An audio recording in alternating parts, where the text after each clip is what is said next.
निर्भया अत्याचार प्रकरणातील 4 आरोपींना तिहार जेलमध्ये फाशी देण्यात आली।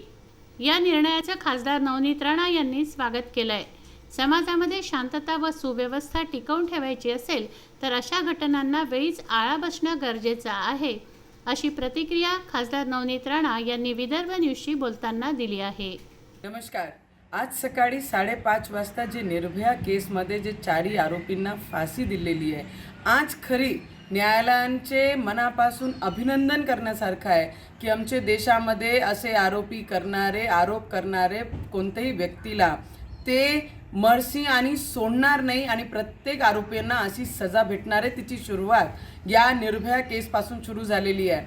अजून एक न्यायालयाला माझी विनंती आहे आणि महाराष्ट्राचे गृहमंत्री साहेबांना आणि देशाचे लॉ मिनिस्टरला सुद्धा एक विनंती आहे, असे जेवढेही केस आमच्या देशामध्ये पेंडिंग आहे, जे कितीक वर्षापासून त्यांना कोणताही हातपाय नसताना त्यांना पेंडिंगवर ठेवलेलं आहे, ते सगळे केसांना 3 महिन्याचे फास्ट ट्रॅकमध्ये आणून असंच निकाल त्याच्याबद्दलही लावून द्या, एवढी विनंती मी सर्वांना करते। आणि खरी महिला दिवस जर साजरी करायची असेल तर ती 8 मार्च नाही, आज आमची खरी महिला दिवस आम्ही साजरा करू शकतो। आणि ती आईला मनापासून सलाम करतो की फक्त स्वतःची मुलगीचा विचार ना करताना या देशामध्ये राहणारी प्रत्येक मुलगीला डोक्यात घेऊन मनात घेऊन त्याच्याबद्दल लढली।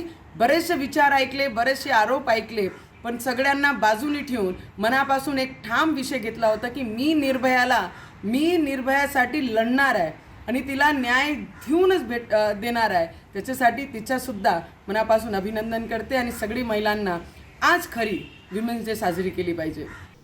Chetan Kothari, Vidarbha news, Dhamangaon railway.